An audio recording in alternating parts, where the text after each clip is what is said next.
Thanks very much for joining us. I'm Simon Keane-Cowell. I'm editor-in-chief at Architonic, and I'm so delighted to be joined by Armando Bruno, who is co-founder of Studio Marco Piva in Milan, architects and interior architects. And you were telling me before that the office is huge. I didn't realize that there were 100 plus people in the office with a lot of projects in Africa, for example, in Egypt and Ghana, and Sure. they're big. They do a lot of good work. But that's not the reason why he's here today. The reason why he's here today was that we're at a fair where there are a lot of bathroom brands, and I wanted an architect to come and talk to us to give us a design history of the bathroom specifically, because I think a lot of us don't really have the full picture and understanding of how the bathroom as a dedicated space has evolved over time. And I think you can learn a lot about where we are today by looking at the past, and possibly it can tell us something about where we're going. So this is why I invited Armando. So it's not necessarily a lecture. I mean, I'll ask him a few questions, but he's got a lot of slides, and they're super interesting. And but maybe I'll just ask you a few questions at the start, which is, why this interest in the bathroom for you?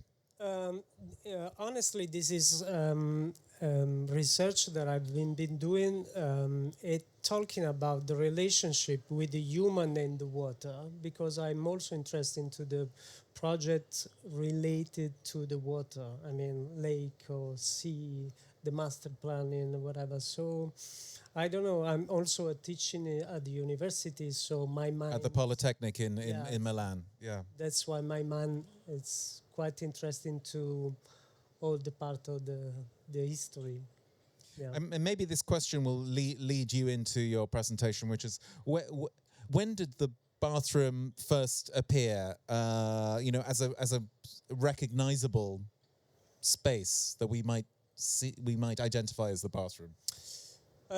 We know that, for example, in the Egyptian period, clean herself was a daily custom. Daily custom. Yeah, we found a lot of skills, also toothbrush, also object inside a room. The pharaoh has a room, a bathroom, where enjoy and in the same time do a ritual, because the history of the bathroom move around two big items. The one is the wellness, where is included also the religion rituals. The ritual, yeah. And the hygiene, of course. Right.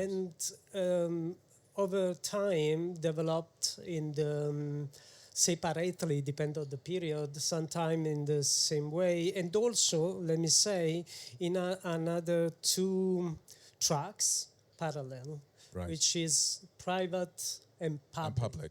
Okay. Yeah. So maybe this will come through in your slides. Do you want to start, Armando, and show us what you've got? Just to go very fast, we're already talking about the Egyptian period, but also for the Greek, the idea to have a public or private bathroom was a mix. For example, this is a picture on the vase where show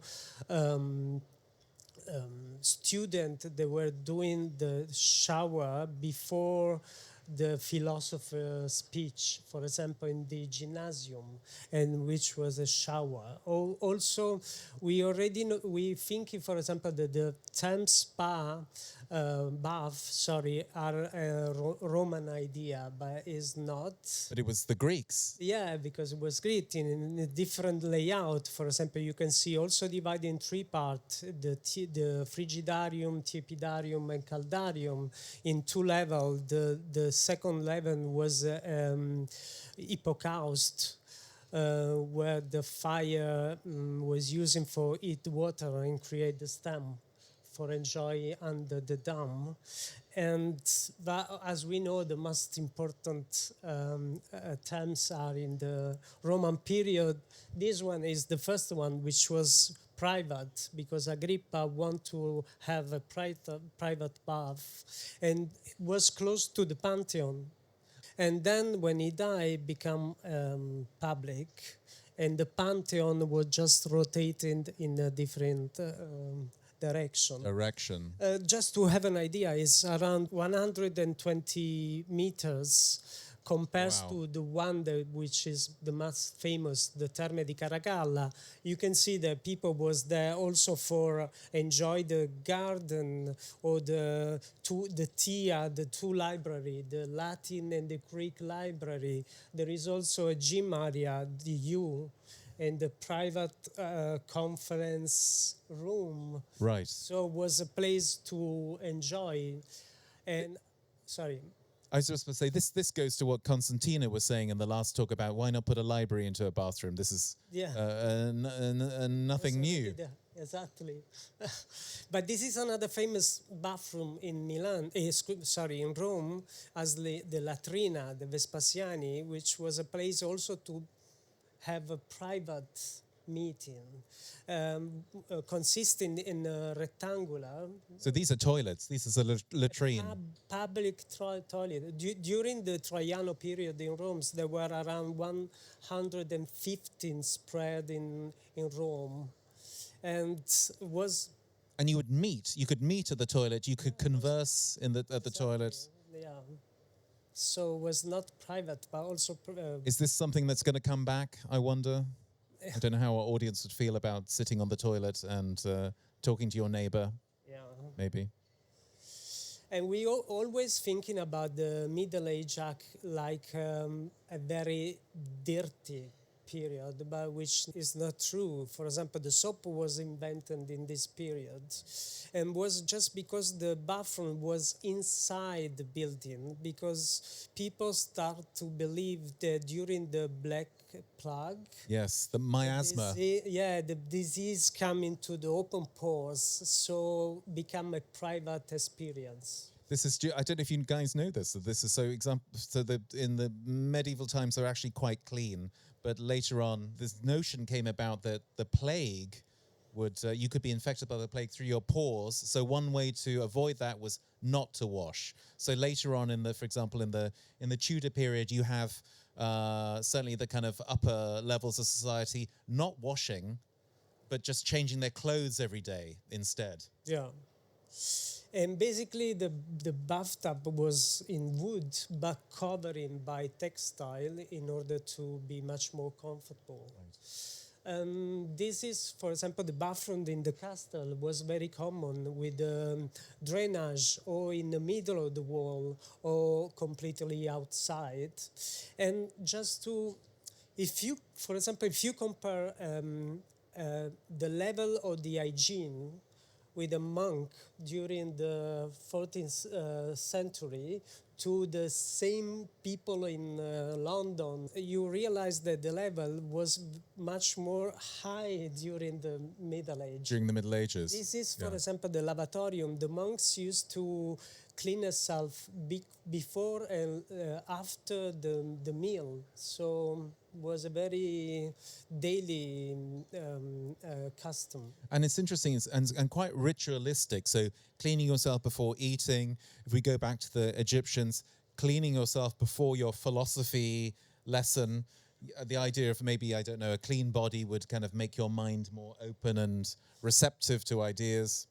Yeah, that's why I always talking about it's a kind of hygiene and rituals in the same time. Right.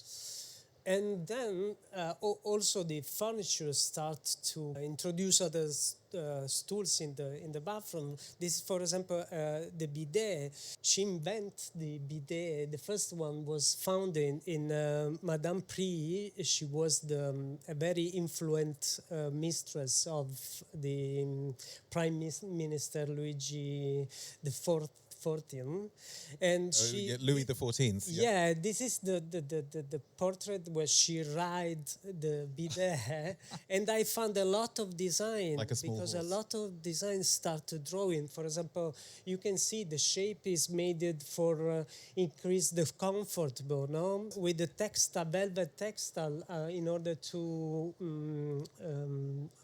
for the knees, no. When And it's interesting because this is a new product type, the bidet, but it's drawing on the design idiom of a chair, yeah. of the chair. You see this in the 20th century when you see the television. The television arrives. What should we do with this technology? What kind of object do we put it into? So early televisions look like wooden cabinets because that was a existing product type. Yeah. For example, introduce also another function like the skincare. You can also have two different mirror, one low for have a look what you were doing. And for example, but they was really addicted to the water closet because I found a lot of parents in this period, more than 20, with a step by step. But the problem was how to remove the organic waste with the fall water, Right. and stop the stink that was coming up for the pipe. Right.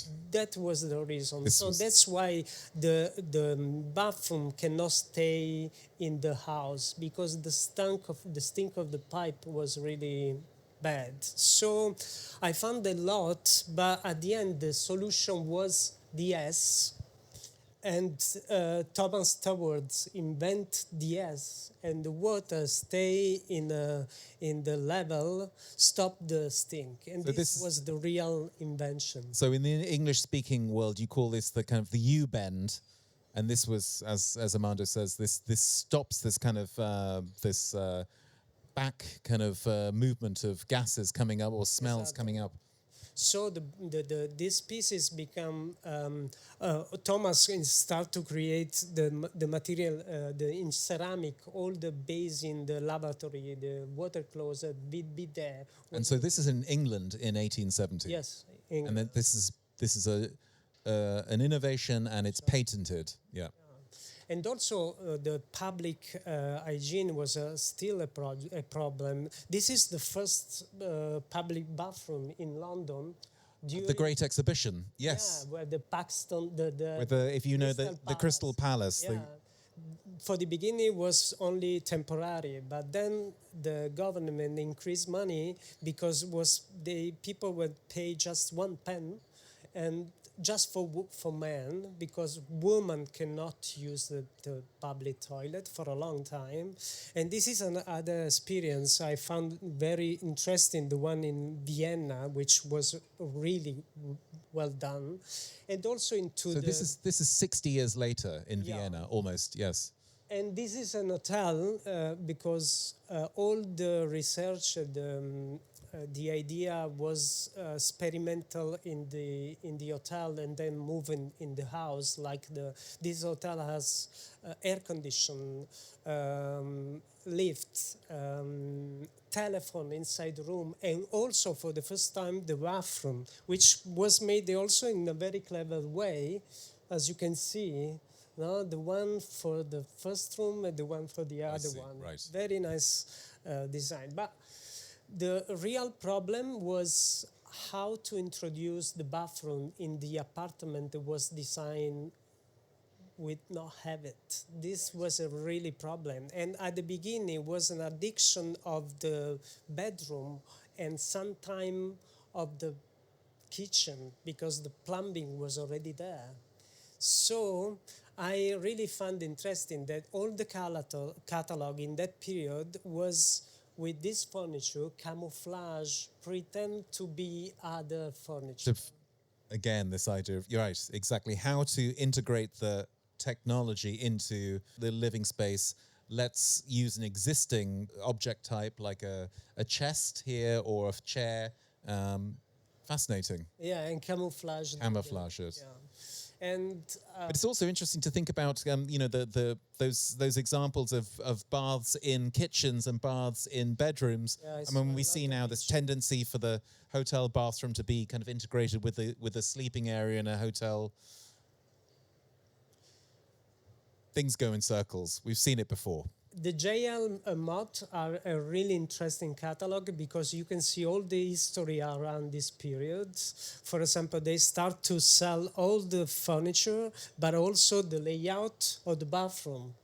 And I also found how much can cost bathroom in that period, for example. And how much was it? What was that? Was compared to now was around 2,500 euro, which is not so much. Oh, equivalent to Yeah. today's money. A bathroom, sink, and a water closet. And so when is this? Roughly, which year would this be? Is around 1920. Okay.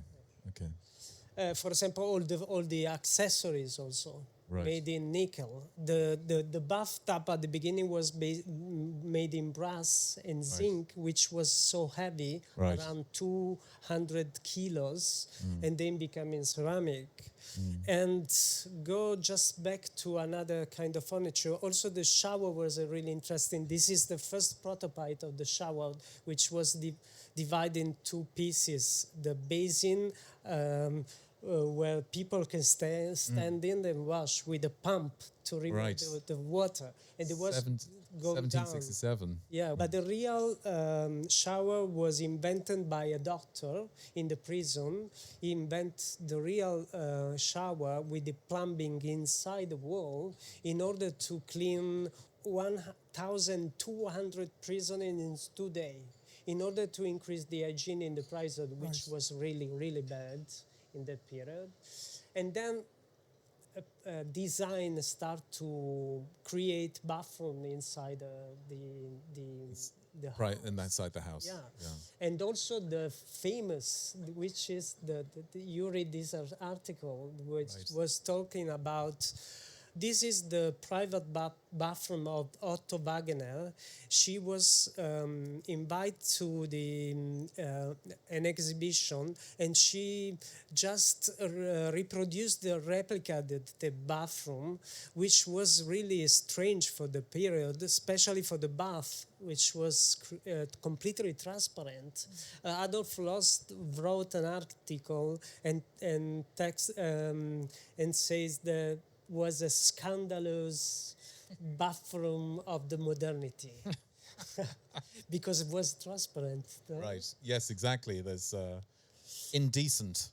Okay, so all the design famous start to drawing bathroom. This is the one in Villa Karma, for example. That's right, in Montreux. Completely in Portoro, which is the most expensive now. But I also found interesting when Adolf Loos put, as you can see in the plan, put the bathroom in the center of the entrance, like a statement of the hygiene in the house. I found it interesting also during the pandemic period. They were talking about the idea to have something at the entrance to just clean your hand, do something before go inside the house. And there's some older restaurants in Zurich, in Switzerland. The one is the Kornenhalle, and there's a little wash basin to wash your hands. It's part of the original design. Also in China. Before you go into the main dining room. Just to first sample, this is interesting. It's a project of Alvaro e Ario Alto. In order to avoid the disturb of the water, the running water, he just give an inclination of the wall of the basin in order to reduce the noise, for example. Or this is another famous example, Ville-sur-Loire, where there is the bathtub was inside the floor, which is interesting. Incredible. And I also find again washing in the entrance, close to the entrance. Right. Is Absolutely. interesting. And one of the most incredible architecture by E1027, yes, by Gray, Eileen Gray. She made a bathroom, and she introduced the color in the bathroom, the ceramic, huge ceramic. Look the shadow, how was modern, incredible. And none of this was vandalized by Corbusier. Yeah, you know the story. Yes, No? Yeah. Corbusier when he got his hands on the villa, He started left his mark. Yeah, painting to the wall, really bad. And for example, Miss Van der Rohe, this is another special woman, Mrs. Farnsworth, and this is the house where you can see how much modern is the bathroom for the guest with the inclination of the shower. And then, I mean, the bathroom becomes something for the architecture. I found interesting this operation. Was an exhibition in Michigan, 7 design, 7 bathroom, and the idea that the dimension of the bathroom becomes so huge, the ceramic was also smooth in the edge and cover also the ceiling. Yes, exactly. Look at the tiles. And I found a lot of catalog and advertising around. And as you can see, the bathroom become a place where have leisure. Leisure, yes. Leisure. Yeah. Yeah, exactly. And almost a place of like congregation as well, with multiple family members using the space at the same time. And the color become very important to the bathroom in all these periods. And this move away from the idea of white as the only choice for a space like this because of hygiene. Yeah. This is clearly becomes Which is less important. Oh, here we go. Yes. Yeah. And also the experimental new materials, for example, the formica, which was introduced in the kitchen and then moving in the bathroom. Or what I saw also, this interesting orange design in German, of course, made in plexiglass with a huge mold. Also the bathtub. And is that actually textile? Is that carpet on the ceiling in the last? Yeah, because this is another thing that you were talking about. Well, I mean, I don't know. I mean, I grew up in London, and I'm a man of a certain age. And I remember the first house we lived in had shag pile carpets throughout the bathroom.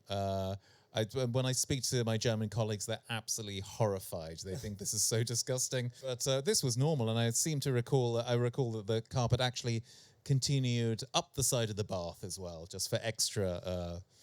But you know what I'm thinking, that when you use the bathroom, you basically naked, and you feel vulnerable, and you are surrounded about cold material, the marble, the ceramic, the metal, and also the sharp edge in the bathroom. I have an idea that to a soft bathroom is not so wrong.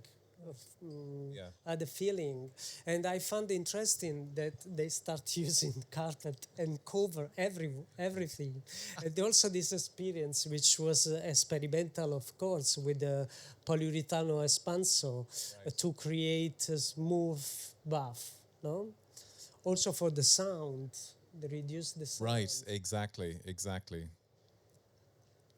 And just talking to the future, I was also curious to other research, experimentation. This is the Sanyo who create this bath, was high 2 meters, so you have to reach by the stairs, and was in 50 minutes you can clean and massage and dry your body. Was really experimental. And does it have to 70 period? Does it have to have windows though? I mean, who's watching you while you're doing this? Why does it have to have windows? Also, what happened in the space station? This is an example. In the Mir space station. Yeah, just an example. But to talking about the future, just to say something quick, means to now basically recycled water. We know that it's possible to recycle the 90% of the water of the shower, for example, using in the bathroom, but also in the kitchen. And this is the real goal that we need to reach in currently. And I found also this is something that already exists for a long time, but now I saw that an American company are working on the idea to have also the Kleber taps, which is so you can tell him the temperature, the quantity of the water to to fill it at a spoon, for example. You program the tap Yeah. to deliver precisely the quantity amount of water that you want. Yeah, this is really clever. Also for the shower in the morning at the 8 o'clock must be at the temperature and only time critical. And also this stuff that people already know about the technology, the touch technology are behind the mirror, and now is inside the glass becomes. So it's very interesting. And also other kind of that I start to using, for example, the refrigerator for the cream inside the bath, which is an interesting idea for the new bath. This is really kind of next level. I'm looking at you, Barbara, and your products, keeping everything kind of at optimal temperature.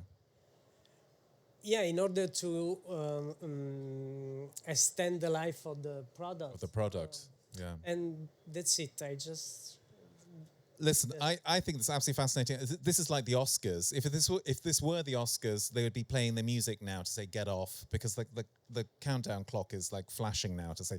So I mean, I would. It's a bit of an abrupt ending, but I'm so happy, Armando, that you came and showed your research with us. I think it's super important. We all love design here, and I think sometimes we forget kind of the evolution of the field that we're working in. I think it's very important, as we've seen so many times, that what we think are innovations and new ideas are in fact kind of concepts that have come just been rediscovered, but were previously applied in the past. So I think it's a good lesson for all of us. Thanks so much, Armando. Thank you. Pleasure to have you here. Thank you. Thank you.